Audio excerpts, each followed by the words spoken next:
Assalamualaikum warahmatullahi wabarakatuh. Salam sejahtera untuk kita semua. Selamat datang Bapak Ibu di Akademi Bikin Sekolah, sebuah tempat training bagaimana memulai bisnis pendidikan dan bagaimana mengembangkan usaha pendidikan yang telah kita buat sebelumnya. Terima kasih Bapak Ibu sudah mengambil keputusan untuk bergabung di Akademi Bikin Sekolah di masa pre-launching ini. Karena kedepannya Bapak Ibu akan terus mendapatkan updatean informasi atau materi dari Akademi Bikin Sekolah ini tanpa Bapak Ibu harus mengeluarkan investasi tambahan. Kami juga sedang mengembangkan LMS-nya sehingga Bapak Ibu bisa mengakses materi-materi kurikulum terbaru dari Akademi Bikin Sekolah ini. Kapanpun Bapak Ibu bisa menyimak video-video materi yang ada di LMS tersebut. Oke Bapak Ibu, langsung saja. Di masa pre-launching ini kami akan menyampaikan beberapa hal materi yang akan Bapak Ibu dapatkan ketika nanti ikut pelatihan Akademi Bikin Sekolah ini.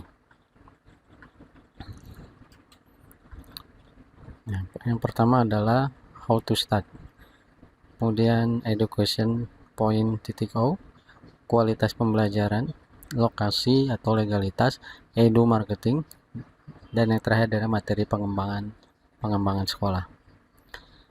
Sebenarnya Akademi Bikin Sekolah ini adalah sebuah ilmu yang langka, yang jarang Bapak Ibu dapatkan di seminar ataupun pelatihan usaha manapun.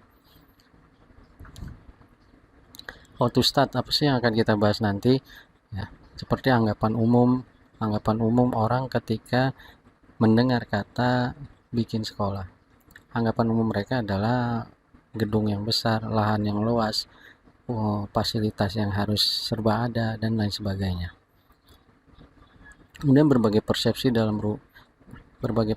dalam bisnis pendidikan juga akan kita bahas. Kemudian rumus dasar pembelajaran. Kemudian cara memulai yang tepat. Pokoknya dalam materi how to start ini Bapak Ibu akan mendapatkan mindset yang baru tentang usaha pendidikan yang ternyata mudah sekali untuk kita jalankan. Jadi gagal merencanakan berarti merencanakan kegagalan ya Bapak Ibu. Jadi setelah mengikuti akademi ini Bapak Ibu bisa membuat konsep, merencanakan konsep mau seperti apa sekolah yang akan kita buat nanti sehingga menjadi konsep yang sangat matang. Kemudian materi selanjutnya kita juga akan membahas isu-isu pendidikan Bapak Ibu, yaitu Education 6.0. Kita belum selesai dengan Education 5, sudah ada ya, isu-isu Education 6.0. Apa sih itu Education 6.0? Nanti akan kita bahas Bapak Ibu. Yang pasti adalah Bapak Ibu, ketika kita bikin sekolah di era ini, berarti kita itu sudah harus siap dengan yang namanya hyper competition. Jadi kompetisinya udah nggak biasa lagi Bapak Ibu ya. Kompetisinya udah sangat luar biasa karena di Education 6.0 ini banyak model-model sekolah-sekolah baru yang dikembangkan bersama dengan teknologi. Ya mungkin Bapak Ibu pernah dengar ya sekolah online, kemudian homeschooling yang bisa dilakukan di rumah gitu. Sementara kita ingin bikin sekolah yang anak-anaknya tatap muka terus menerus ya, tatap muka selama Senin sampai Jumat atau ada yang Senin sampai Sabtu. Jadi di area hyper competition ini kita harus benar-benar punya ide yang out to box gitu, ide-ide baru supaya kita itu bisa diterima oleh masyarakat dan sekolah kita menjadi pilihan utama untuk mereka dan anak-anak mereka. Kemudian ada lagi kurikulum merdeka, kurikulum baru. Jadi peluang apa saja sih yang bisa kita ambil di era kurikulum merdeka ini, di area Education 6.0 ini apa saja? Itu akan kita bahas Bapak Ibu, sehingga kita membuat sekolah yang baru itu nggak ketinggalan zaman, sesuai dengan isu-isu pendidikan yang ada saat ini. Ya ini kalau kita lihat gambarannya seperti ini Bapak Ibu ya.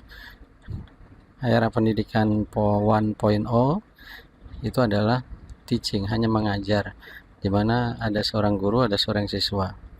Ya, kemudian masuk ke era 2.0, ya, 3.0, ya, kemudian era inovasi, ya, berbarengan dengan era industri, ya, 4.0.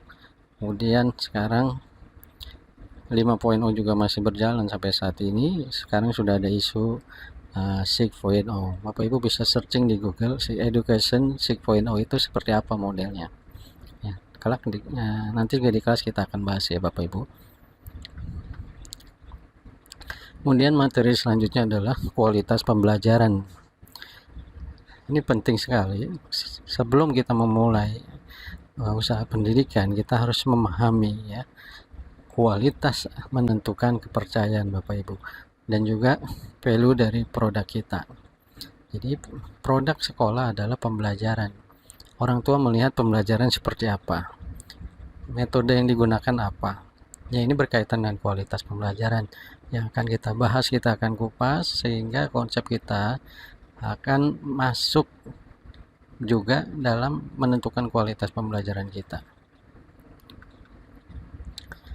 Nah, selanjutnya juga lokasi dan legalitas Bapak Ibu.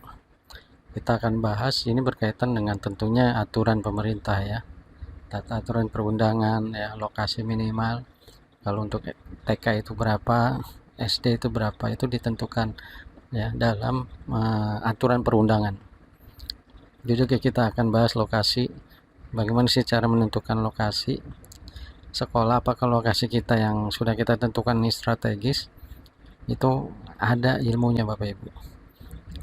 Kemudian gimana nih supaya kita dapat strategi ya untuk mendapatkan tempat ya. Kalau kita nggak punya lahan, kita nggak punya gedung, itu ada strateginya Bapak Ibu supaya sekolah kita bisa memiliki tempat yang strategis. Nah, selanjutnya adalah edu marketing Bapak Ibu.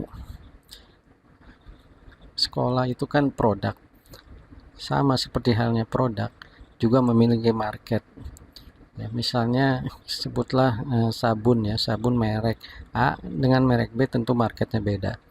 Nah, kalau kita buat sekolah, tentu juga kita harus menentukan apa sih market kita ya. Kita akan bahas ini, ada beberapa market yang bisa kita bidik ya untuk dalam membuat sekolah itu. Kemudian ketika marketnya sudah tepat ya, kita harus menentukan juga cara-cara promosi yang tepat agar diterima oleh mereka. Dan kita akan bahas berbagai cara-cara marketing sekolah yang unik ya, yang sudah terbukti bisa mendatangkan siswa dan diminati oleh para orang tua. Ini faktanya Bapak Ibu ya, tidak semua sekolah baik itu ramai peminat. Sekali lagi Bapak Ibu, tidak semua sekolah baik itu ramai peminatnya ya. Jadi kalau sekolah kita sudah baik, sudah bagus, sudah oke ya, kalau sepi peminat berarti ada yang salah Bapak Ibu ya. Apa yang salah? Mungkin informasi yang kita sampaikan tidak sampai ke market kita, atau justru kita salah target market kita ya, sehingga orang tidak tahu keberadaan sekolah kita. Nah, itu kita akan kupas habis ya di kelas nanti. Nah, materi terakhir adalah pengembangan Bapak Ibu ya. Bagaimana kalau kita sudah memiliki konsep yang matang, sudah mempunyai ciri khas sekolah, kita juga akan belajar pengembangan, bagaimana menciptakan keunggulan sekolah. Sekali lagi Bapak Ibu, kita memasuki yang namanya hyper competition. Jadi tanpa keunggulan di sekolah kita, apa yang mau kita jual Bapak Ibu? Kemudian kita juga akan bahas survei potensi murid dan wali murid. Wali murid kita itu aset Bapak Ibu yang bisa kita manfaatkan untuk pengembangan sekolah kita, dan juga bisa membangun citra sekolah ya. Kemudian juga bagaimana cara memberdayakan wali murid dalam proses pengembangan sekolah kita ya. Demikian Bapak Ibu yang di prakelas ini saya sudah menyampaikan materi-materi apa yang Bapak Ibu akan terima di kelas nanti. Kemudian ini adalah jalur pembelajaran kita ya. Kita ada training tatap muka maupun online, kemudian ada coaching ya Bapak Ibu yang memang sudah ingin merencanakan untuk membuka sekolah, kita akan coaching, kita akan dampingin sampai jadi satu konsep sekolah yang sesuai dengan target market yang nanti Bapak Ibu akan bidik. Kemudian juga kami juga akan membantu menyiapkan kurikulumnya, dan juga ada pendampingan jika memang Bapak Ibu butuh pendampingan. Ya, demikian Bapak Ibu di praklas ini. Ya, terima kasih. Semoga bermanfaat ya buat panduan Bapak Ibu dalam memulai mendirikan sekolah. Terima kasih. Wassalamualaikum warahmatullahi wabarakatuh.